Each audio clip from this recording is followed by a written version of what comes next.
y lo haces. Y ya está. Y con que vayas cumpliendo eso todos los días, vas a desarrollar la disciplina. 6.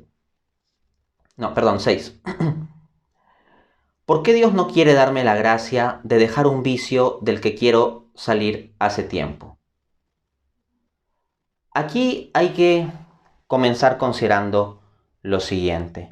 Dios nos da la gracia suficiente para que nosotros venzamos el mal. Que eventualmente nosotros resistamos a esa gracia ya es tema nuestro. Pues bien, mira. La persona que me escribía este mensaje decía que él sabe que quiere salir de este pecado, que quiere salir de este vicio. Pero San Agustín también decía, ¿por qué los hombres todos quieren ser felices, pero no todos llegan propiamente a ser felices, ni hacen todo lo necesario para llegar a la felicidad? Y San Agustín se respondía, porque no quieren con suficiente intensidad como para hacer todas las cosas necesarias que lleven a la felicidad. Entonces, ¿de que tú odias tu pecado? Pues sí, pero la pregunta es, ¿lo odias con todas tus fuerzas? ¿Lo odias lo suficiente? Tú quieres salir de esto, pero ¿con cuánta fuerza quieres salir? ¿Es tu voluntad absolutamente fuerte? Yo creo que no, en general somos débiles.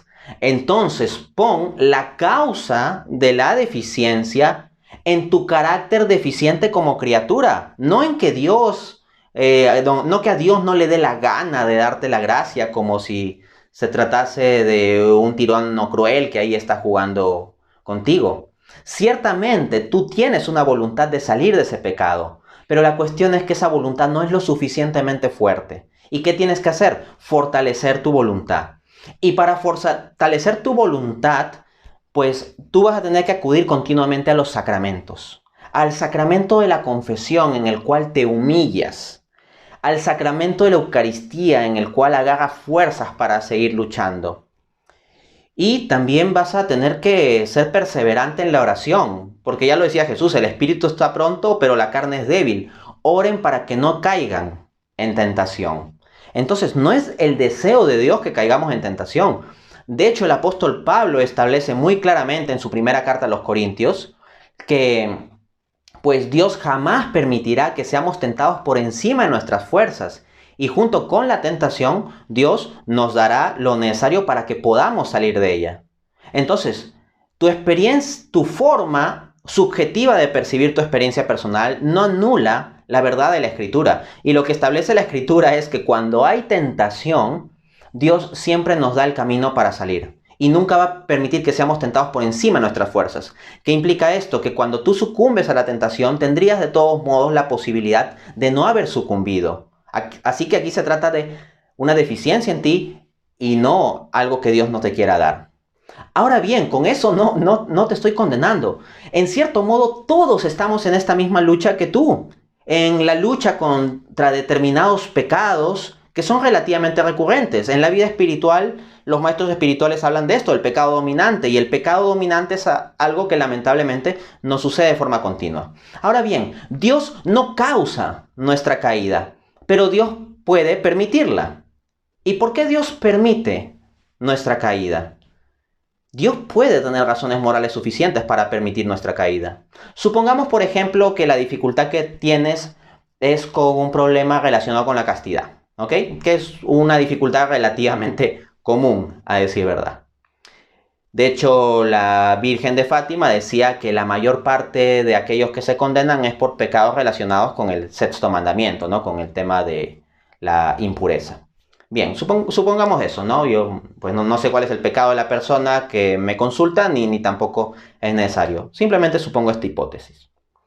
Entonces, ¿qué pasaría si fuesen perfectamente casto? ¿Quién sabe? Y tal vez caerías en soberbia espiritual. ¿Quién sabe y te creerías superior a los demás porque eres perfectamente casto y no como los otros que son impuros?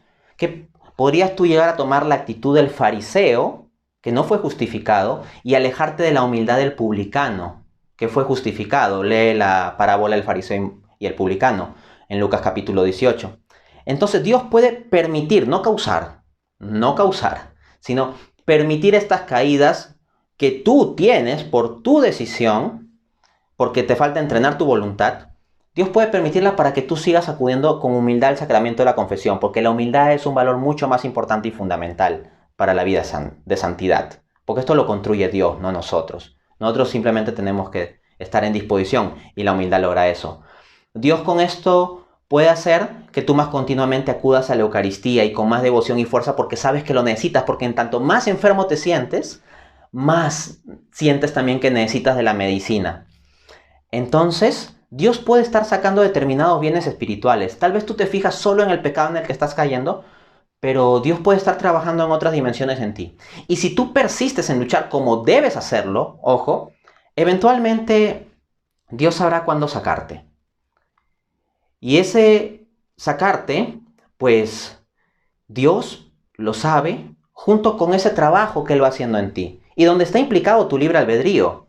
Porque, ojo, no es la voluntad de Dios que peques ni que caigas, ¿ah? O sea, Dios no quiere que estés en ese pecado y te da desde ya la gracia suficiente. Pero Dios requiere ir entrenando tus disposiciones y tu voluntad a lo largo de este proceso. Así que no te rindas en tu lucha. No te vayas a rendir en esta lucha de huir de las ocasiones, de confesarte, de comulgar, de hacer lectura espiritual, de averiguar sobre cómo dejar el pecado que tengas, etcétera, etcétera. Sigue luchando con confianza en Dios, porque Dios quiere que salgas y te da la fuerza necesaria. Lo que tú tienes que hacer es entrenarte en cada vez agarrar esa fuerza y no soltarla.